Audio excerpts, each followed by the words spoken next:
Hi, KCET exam ಆದಮೇಲೆ KCET result ಅನ್ನೋಂಥ ಆಗುತ್ತೆ. ಅದರ ನಂತರ KCET ಕೌನ್ಸಿಲಿಂಗ್ ಪ್ರಾಸೆಸ್ ಸ್ಟಾರ್ಟ್ ಆಗುತ್ತೆ. ಕೌನ್ಸಿಲಿಂಗ್ಗೆ ಸಂಬಂಧಿಸಿದಂತೆ ಸ್ಟಾರ್ಟ್ ಆಗುವಂತಹ ಮೊದಲನೇ ಪ್ರೊಸೀಜರ್ KCET ಡಾಕ್ಯುಮೆಂಟ್ ವೆರಿಫಿಕೇಷನ್ ಅಂತ. ಈ ವಿಡಿಯೋದಲ್ಲಿ ನಾವು ಡಾಕ್ಯುಮೆಂಟ್ ವೆರಿಫಿಕೇಷನ್ ಅಂದರೆ ಏನು ಇದನ್ನು ತಿಳ್ಕೊಳ್ತಾ ಇದ್ದೇವೆ. ಹಾಗೆ ಡಾಕ್ಯುಮೆಂಟ್ ವೆರಿಫಿಕೇಷನ್ಗೆ ಯಾವ ಡಾಕ್ಯುಮೆಂಟ್ಸ್ ಬೇಕಾಗುತ್ತೆ ಇವುಗಳನ್ನು ತಿಳಿದುಕೊಳ್ತಾ ಇದ್ದೇವೆ.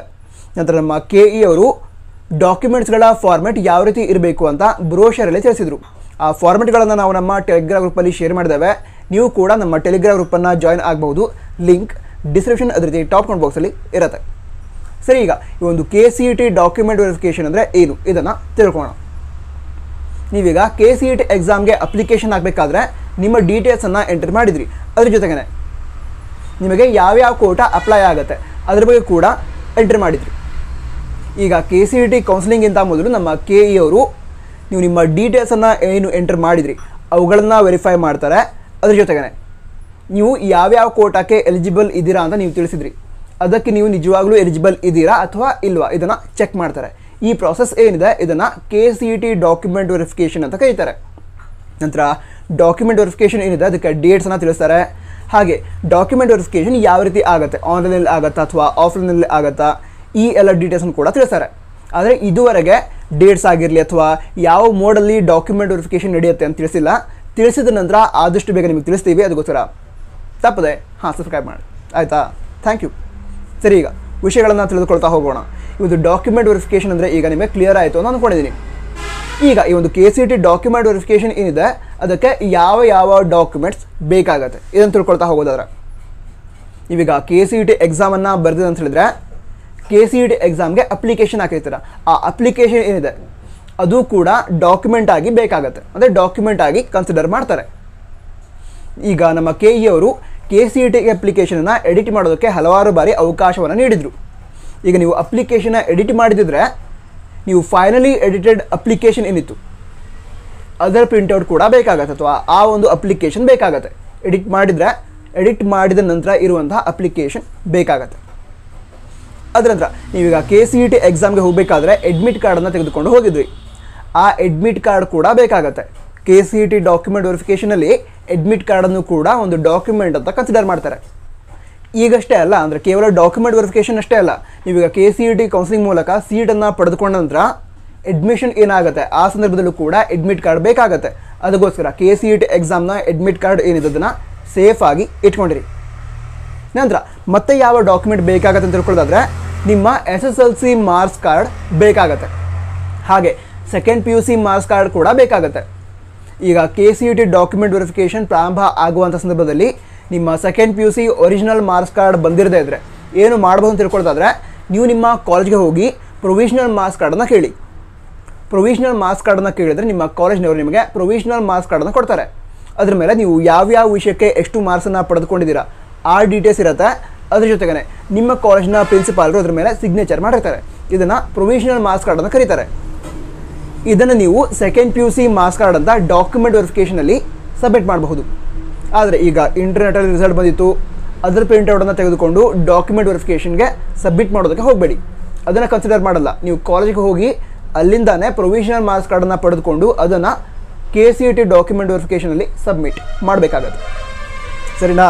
ಸರಿ, ಈಗ ಮುಂದಿನ ವಿಷಯವನ್ನು ತಿಳ್ಕೊಳ್ಳೋದಾದರೆ ಕರ್ನಾಟಕ ರಾಜ್ಯದಲ್ಲಿ ನೀವು 7 ಇಯರ್ಸ್ ಕನಿಷ್ಠ 7 ವರ್ಷ ಸ್ಟಡಿ ಮಾಡಿದಂತಹ ಸ್ಟಡಿ ಸರ್ಟಿಫಿಕೇಟ್ ಬೇಕಾಗತ್ತೆ. ನಂತರ ಆ 7 ವರ್ಷದ ಸ್ಟಡಿ ಸರ್ಟಿಫಿಕೇಟಲ್ಲಿ ಅಟ್ಲೀಸ್ಟ್ ಒಂದು ಸ್ಟಡಿ ಸರ್ಟಿಫಿಕೇಟ್ SSLCದಾಗಿರಬೇಕು, ಇಲ್ಲದೇ ಇದ್ದರೆ ಸೆಕೆಂಡ್ PUCದು ಆಗಿರಬೇಕು, ಅಂದರೆ ಬೋರ್ಡ್ ಎಕ್ಸಾಮ್ದು ಆಗಿರಬೇಕು. ಇವೀಗ SSLC ಮತ್ತು PUC ಎರಡೂ ಸಬ್ಮಿಟ್ ಮಾಡ್ತೀರಾ ಆ 7 ವರ್ಷದ ಸ್ಟಡಿ ಸರ್ಟಿಫಿಕೇಟ್ ಅಂದರೆ ಅದು ಕೂಡ ಓಕೆ. ಸರಿನಾ? ಆದರೆ ಈಗ SSLC ಮತ್ತು ಸೆಕೆಂಡ್ PUC ಅದನ್ನು ಬಿಟ್ಟು 7 ವರ್ಷದ ಸ್ಟಡಿ ಸರ್ಟಿಫಿಕೇಟನ್ನು ಸಬ್ಮಿಟ್ ಮಾಡಬಾರ್ದು. ಕನಿಷ್ಠ ಒಂದು ಸ್ಟಡಿ ಸರ್ಟಿಫಿಕೇಟ್ SSLCದಿರಬೇಕು, ಇಲ್ಲದಿದ್ದರೆ ಸೆಕೆಂಡ್ PUC ಸ್ಟಡಿ ಸರ್ಟಿಫಿಕೇಟ್ ಇರಬೇಕು ಆ 7 ಇಯರ್ಸ್ ಸ್ಟಡಿ ಸರ್ಟಿಫಿಕೇಟಲ್ಲಿ. ಸರಿನಾ?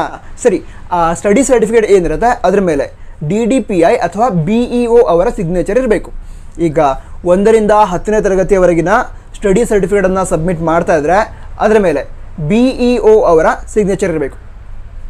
ನಂತರ ನೀವು ಫಸ್ಟ್ PUC ಮತ್ತು ಸೆಕೆಂಡ್ PUC ಸ್ಟಡಿ ಸರ್ಟಿಫಿಕೇಟನ್ನು ಸಬ್ಮಿಟ್ ಮಾಡ್ತಾ ಇದ್ದರೆ ಅದರ ಮೇಲೆ DDPI ಅವರ ಸಿಗ್ನೇಚರ್ ಇರಬೇಕು. ಇವಿಷ್ಟು ಕಂಪಲ್ಸರಿ ಡಾಕ್ಯುಮೆಂಟ್ಸ್ ಆದವು.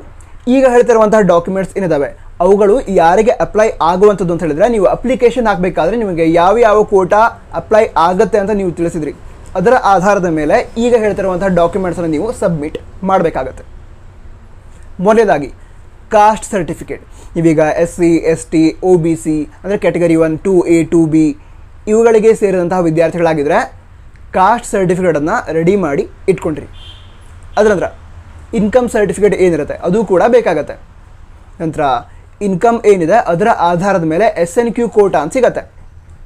ನಿಮ್ಮ ವಾರ್ಷಿಕ ಆದಾಯ 8 ಲಕ್ಷಕ್ಕಿಂತ ಕಡಿಮೆ ಇದ್ದರೆ ನಿಮಗೆ SNQ ಕೋಟಾ ಅಂಡರ್ ಸೀಟ್ ಸಿಗುವ ಚಾನ್ಸಸ್ ಇರುತ್ತೆ. ಅಕಸ್ಮಾತಾಗಿ SNQ ಕೋಟಾ ಅಂಡರ್ ನಿಮಗೆ ಸೀಟ್ ಸಿಕ್ಕರೆ ತುಂಬ ಕಡಿಮೆ ಫೀಸ್ಗೆ ಎಂಜಿನಿಯರಿಂಗ್ ಕೋರ್ಸ್ನ ಜಾಯ್ನ್ ಆಗಬಹುದು. ಅದಕ್ಕೋಸ್ಕರ ನಿಮ್ಮ ವಾರ್ಷಿಕ ಆದಾಯ 8 ಲಕ್ಷಕ್ಕಿಂತ ಕಡಿಮೆ ಇದ್ದರೆ ಇನ್ಕಮ್ ಸರ್ಟಿಫಿಕೇಟನ್ನು ರೆಡಿ ಮಾಡಿಸಿ ಇಟ್ಕೊಂಡಿರಿ. ನಂತರ ಈ ಒಂದು SNQ ಕೋಟಾ ಏನಿದೆ ಅದು ಕಾಸ್ಟ್ ಮೇಲೆ ನೀಡೋದಿಲ್ಲ. ನಿಮ್ಮ ಕಾಸ್ಟ್ ಯಾವುದೇ ಆಗಿರ್ಬೋದು, SC ST OBC general merit ಇದ್ದರೂ ಕೂಡ ನಿಮಗೂ ಕೂಡ ಈ ಒಂದು SNQ ಕೋಟಾ ಸಿಗೋ ಚಾನ್ಸಸ್ ಇರುತ್ತೆ. ಅದಕ್ಕೋಸ್ಕರ ಇನ್ಕಮ್ ಸರ್ಟಿಫಿಕೇಟ್ ಏನಿದೆ ಅದನ್ನು ರೆಡಿ ಮಾಡಿಸಿ ಇಟ್ಕೊಂಡಿರಿ. ನಂತರ ಆ ಒಂದು ಇನ್ಕಮ್ ಸರ್ಟಿಫಿಕೇಟ್ ಏನಿದೆ ಅದು ಈ ವರ್ಷ ವ್ಯಾಲಿಡ್ ಇರಬೇಕು. ಹಾಗೆ ಆ ಒಂದು ಇನ್ಕಮ್ ಸರ್ಟಿಫಿಕೇಟ್ ಮೇಲೆ RD ನಂಬರ್ ಅಂತ ಇರುತ್ತೆ. RD ನಂಬರ್ ಇರುವಂತಹ ಇನ್ಕಮ್ ಸರ್ಟಿಫಿಕೇಟನ್ನೇ ಪಡೆದುಕೊಳ್ಳಿ. ಸರಿನಾ?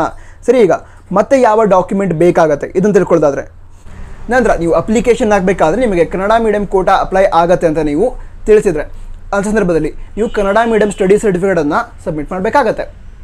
ನೀವು ಯಾವ್ಯಾವ ಸ್ಕೂಲಲ್ಲಿ ಕನ್ನಡ ಮೀಡಿಯಂ ಸ್ಟಡಿ ಮಾಡಿದ್ರಿ ಅಂದರೆ 1ನೇ ತರಗತಿಯಿಂದ 10ನೇ ತರಗತಿವರೆಗೆ ಆ ಸ್ಕೂಲ್ಗೆ ಸಂಬಂಧಂತಹ BEO ಅವರ ಸಿಗ್ನೇಚರನ್ನು ಆ ಸರ್ಟಿಫಿಕೇಟ್ ಮೇಲೆ ಪಡೆದುಕೊಳ್ಬೇಕಾಗತ್ತೆ. ಸರಿನಾ? ಅದರ ನಂತರ ಡಾಕ್ಯುಮೆಂಟ್ ವೆರಿಫಿಕೇಷನ್ ಸಂದರ್ಭದಲ್ಲಿ ಅವುಗಳನ್ನು ಸಬ್ಮಿಟ್ ಮಾಡಬಹುದು. ನಂತರ ಯಾವುದಾದ್ರೂ ವಿದ್ಯಾರ್ಥಿಗಳು 1ನೇ ತರಗತಿಯಿಂದ 10ನೇ ತರಗತಿಯವರೆಗೆ ಗ್ರಾಮೀಣ ಪ್ರದೇಶದಲ್ಲಿ ಸ್ಟಡಿ ಮಾಡಿದರೆ ಅವರಿಗೆ ರೂರಲ್ ಕೋಟಾ ಅಪ್ಲೈ ಆಗುತ್ತೆ. ಆ ಸಂದರ್ಭದಲ್ಲಿ ರೂರಲ್ ಏರಿಯಾ ಸ್ಟಡಿ ಸರ್ಟಿಫಿಕೇಟ್ ಏನಿದೆ ಅದನ್ನು ಕೂಡ ವಿದ್ಯಾರ್ಥಿಗಳು ಪಡೆದುಕೊಳ್ಬೇಕು. ಅವುಗಳನ್ನು ಸಬ್ಮಿಟ್ ಮಾಡಿದರೆ ತುಂಬ ಒಳ್ಳೆ ಕಾಲೇಜಲ್ಲಿ ಸೀಟ್ ಸಿಗುವ ಚಾನ್ಸ್ ಇರುತ್ತೆ. ಯಾಕಂತೇಳಿದ್ರೆ ರಿಸರ್ವ್ಡ್ ಸೀಟ್ ಇರುತ್ತೆ ಗ್ರಾಮೀಣ ವಿದ್ಯಾರ್ಥಿಗಳಿಗೆ, ಅದೇ ರೀತಿ ಕನ್ನಡ ಮೀಡಿಯಂ ವಿದ್ಯಾರ್ಥಿಗಳಿಗೆ. ಸೊ ತುಂಬ ಒಳ್ಳೆ ಕಾಲೇಜಲ್ಲಿ ಸೀಟ್ ಸಿಗುವ ಚಾನ್ಸ್ ಇರುತ್ತೆ. ಅದಕ್ಕೋಸ್ಕರ ಗ್ರಾಮೀಣ ಸರ್ಟಿಫಿಕೇಟ್ ಏನಿದೆ ಅದನ್ನು ಕೂಡ ರೆಡಿ ಮಾಡಿಸಿ ಇಟ್ಕೊಂಡಿರಿ. ನಂತರ ಆ ಒಂದು ಗ್ರಾಮೀಣ ಸ್ಟಡಿ ಸರ್ಟಿಫಿಕೇಟ್ ಏನಿದೆ ಅದ್ರ ಮೇಲೂ ಕೂಡ ನೀವು ಯಾವ ಸ್ಕೂಲಲ್ಲಿ ಸ್ಟಡಿ ಮಾಡಿದಿರ ಅದಕ್ಕೆ ಸಂಬಂಧಂತಹ BEO ಆಫೀಸರ್ ಏನಿದ್ದಾರೆ ಅವರ ಸಿಗ್ನೇಚರನ್ನು ಪಡೆದುಕೊಳ್ಬೇಕಾಗತ್ತೆ. ನಂತರ ಮತ್ತೆ ಯಾವ ಡಾಕ್ಯುಮೆಂಟ್ ಬೇಕಾಗುತ್ತೆ ಅಂತ ತಿಳ್ಕೊಳ್ಳೋದಾದರೆ, ಯಾವುದಾದ್ರೂ ವಿದ್ಯಾರ್ಥಿಗಳು ಹೈದರಾಬಾದ್ ಕರ್ನಾಟಕ ಈ ಒಂದು ಪ್ರದೇಶಕ್ಕೆ ಸೇರಿದವರಾಗಿದ್ದರೆ ಅವರು ಹೈದರಾಬಾದ್ ಕರ್ನಾಟಕ ಕೋಟಾನ ಕ್ಲೇಮ್ ಮಾಡಬೇಕು ಅಂತ ಹೇಳಿದರೆ ಅಥವಾ ಕ್ಲೇಮ್ ಮಾಡಿದರೆ ಅವ್ರೇನು ಮಾಡಬೇಕು ಅಂತ ಹೇಳಿದ್ರೆ 371J ಅಂತ ಒಂದು ಸರ್ಟಿಫಿಕೇಟ್ ಸಿಗುತ್ತೆ.